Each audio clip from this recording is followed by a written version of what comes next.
Hi hello guys, welcome to our channel இந்திய Trichy job விதுபங்கள் Naveen. So இன்னைக்கு என்ன வீடியோ பத்தி பார்க்க போறோம்னு பார்த்தீங்கன்னா, எல்லாருமே எதிர்பார்த்து கொண்டிருந்த தமிழ்நாட்டிலிருந்து அஞ்சல் துறையிலிருந்து மாபெரும் வேலை அனௌன்ஸ் பண்ணியிருக்காங்க. கிட்டத்தட்ட பாத்தீங்கன்னா 2022ஆம் ஆண்டிலேயே பாத்தீங்கன்னா 5999 காலி பணியிடங்கள் இருக்குதுன்னு சொல்லியிருக்காங்க. அதுல பாத்தீங்கன்னா போஸ்ட்மேனா இருக்கட்டும், மேல் கார்டா இருக்கட்டும், டிரைவர் போஸ்டிங்கா இருக்கட்டும், டைபிஸ்டிங்கா இருக்கட்டும், இல்ல மல்டி டாஸ்கிங் ஸ்டாஃப் இருக்கட்டும், மற்றும் சில பதவிகள்லாம் பாத்தீங்கன்னா ஆல்ரெடி வேகன்சிஸ் லிஸ்ட் இருக்குதுன்னு சொல்லிட்டு அபிஷியல் ஜியோ ஆர்டர்ல கொடுத்திருந்தாங்க.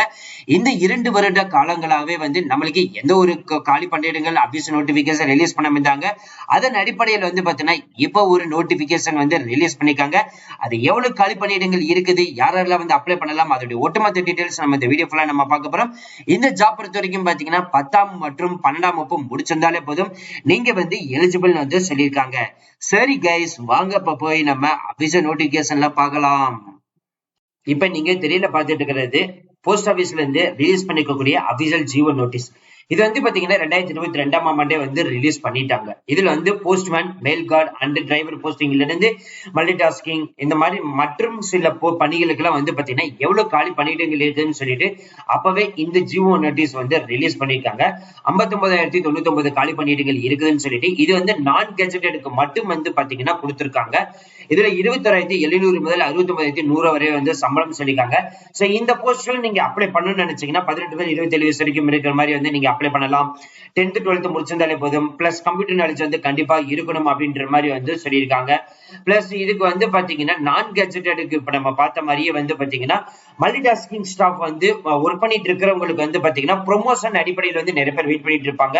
சோ அவங்களுக்கு பாத்தீங்கன்னா இனிமே வேகன்சிஸ் லிஸ்ட் இருக்குது. அதே மாதிரி கெஜெட்டட் முறையில் அடிப்படையில் பாத்தீங்கன்னா மேல் கார்டு போஸ்டிங் 1445 காலி பணியிடங்கள் இருக்குது. இது குரூப் சி பணிக்கு தான். இதுக்கான மாத சம்பளம் 21,700 முதல் 69,100 வரை சம்பளம் இருக்கும்னு சொல்லியிருக்காங்க. இந்த போஸ்டுக்கும் பாத்தீங்கன்னா 18 முதல் 27 வயசு வரைக்கும் யார் வேணாலும் விண்ணப்பிக்கலாம் சொல்லியிருக்காங்க. 12-10 முடிச்சிருந்தாலே போதும். பிளஸ் கம்ப்யூட்டர் நாலேஜ் கண்டிப்பாக இருக்கணும் அப்படின்ற மாதிரி சொல்லியிருக்காங்க. சோ டோட்டலா பாத்தீங்கன்னா 59,099 காலி பணியிடங்கள் இருக்குதுன்னு சொல்லிட்டு இது வரைக்கும் பாத்தீங்கன்னா இதோட நோட்டிபிகேஷன் ரிலீஸ் பண்ணியிருந்தாங்க. அதன் அடிப்படையில் பாத்தீங்கன்னா 2024ஆம் ஆண்டுக்கான முதல் நோட்டிபிகேஷன் ரிலீஸ் பண்ணிருக்காங்க. அதுதான் பாத்தீங்கன்னா இது முதல் நோட்டிபிகேஷன். இந்த நோட்டிபிகேஷன் பாத்தீங்கன்னா நான் கெஜெட்டட்ல டிரைவர் போஸ்டிங் அனௌன்ஸ்மெண்ட் பண்ணிருக்காங்க. இது லெவல் 2க்கு நீங்க அப்ளை பண்ணிக்கலாம். 19,900 முதல் 63,200 வரை சம்பளம் சொல்லிருக்காங்க. இதே லெவல் 1க்கு நீங்க போனீங்க அப்படின்னா 5,200 மேல் அப் டு 20,200 சம்பளம் வாங்க முடியும் அப்படின்ற மாதிரி சொல்லிருக்காங்க. இது வேகன்சிஸ் லிஸ்ட் பாத்தீங்கன்னா ஒவ்வொரு ரீஜன் வைஸா கொடுத்திருக்காங்க. டோட்டலா 78 காலி பணியிடங்கள் பாத்தீங்கன்னா அனௌன்ஸ்மெண்ட் பண்ணிருக்காங்க. இந்த போஸ்டிங்ல நீங்க அப்ளை பண்ணணும்னு நினைச்சீங்க அப்படின்னா 18 முதல் 27 வயசு வரைக்கும் யார் வேணாலும் விண்ணப்பிக்கலாம். ஏஜ் ரிலாக்சேஷன் பொறுத்த வரைக்கும் பாத்தீங்கன்னா ஓபிசிக்கு 3 வருஷம் சொல்லியிருக்காங்க. SC STக்கு 5 வருஷம் சொல்லியிருக்காங்க. சென்ட்ரல் கவர்மெண்ட்டுக்கு பாத்தீங்கன்னா அப் டு 40 வயசு வரைக்கும் யார் வேணாலும் விண்ணப்பிக்கலாம்.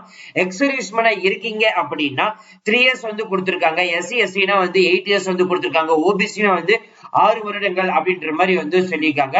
இதோட எஜுகேஷன் குவாலிபிகேஷன் பொறுத்த வரைக்கும் பாத்தீங்கன்னா 10th 12th முடிச்சிருந்தாலே போதும் நீங்க எலிஜிபிள். பிளஸ் கண்டிப்பாக டிரைவிங் லைசன்ஸ் இருந்தாலே போதும் எலிஜிபிள் அப்படின்ற மாதிரி சொல்லியிருக்காங்க. இதை உங்களை எப்படி செலக்ட் பண்ணுவாங்க அப்படின்னு பாத்தீங்கன்னா ஃபர்ஸ்ட் ட்ரேட் டெஸ்ட் வைப்பாங்க. அப்புறம் அதுக்கப்புறம் தியரி டெஸ்ட்னு சொல்லிட்டு ஒண்ணு வைப்பாங்க. சோ இந்த ரெண்டுலயே செலக்ட் ஆகிறவங்களுக்கு பாத்தீங்க அப்படின்னா பிராக்டிகல் டெஸ்ட் ஃபைனலா வைப்பாங்க. சோ இந்த மூணையும் பேஸ் பண்ணி தான் உங்களை final list short listed candidate release பண்ணுவாங்க. இது பாத்தீங்கன்னா இந்தியா பேன் இந்தியா முழுவதும் நீங்க எங்க வேணாலும் உங்களுக்கு ஜாப் போடலாம். மேபி தமிழ்நாட்டுல கூட உங்களுக்கு இந்த ஜாப் கிடைக்கிறதுக்கும் வாய்ப்புகள் இருக்கு. இந்த ஜாப்க்கு நீங்க அப்ளை பண்ணணும், இதுக்கான எக்ஸாமினேஷனுக்கான சிலபஸ் பேட்டர்ன் வேணும் அப்படின்னு நினைச்சீங்க அப்படின்னா அதுவும் கொடுத்திருக்காங்க. அதையும் நீங்க பார்த்து தெரிஞ்சுக்கலாம். மற்றும் சில டீடைல்ஸ் எல்லாமே இதுல கொடுத்திருக்காங்க, நீங்க பார்த்து தெரிஞ்சுக்கலாம். சோ அவ்வளவு ஃப்ரெண்ட்ஸ், இந்த வீடியோ கண்டிப்பா இந்த வீடியோக்கு யூஸ்ஃபுல்லா இருந்திருக்கும் நினைக்கிறேன். சோ இந்த வீடியோ யூஸ்ஃபுல்லா இருந்துச்சு அப்படின்னா லைக் பண்ணுங்க, ஷேர் பண்ணுங்க, முடிஞ்ச எல்லாமே ஸ்ப்ரெட் பண்ணுங்க. அது மட்டும் இல்லாம நம்ம சேனல் டெய்லி ஃபாலோ பண்ணுங்க. 2024க்கு பாத்தீங்கன்னா போஸ்ட்மேனா இருக்கட்டும் இல்ல மேல் கார்டு இந்த போஸ்டிங்ல ரிலீஸ் ஆச்சு அப்படின்னா கண்டிப்பா நம்ம சேனல் வரும். அதுக்கு நீங்க பண்ண வேண்டிய ஒரே விஷயம், நம்ம சேனல் டெய்லி ஃபாலோ பண்ணுங்க. உங்களோட ஆதரவு எங்களுக்கு மிகவும் முக்கியம். So thank you friends, thank you so much, all the best for your career.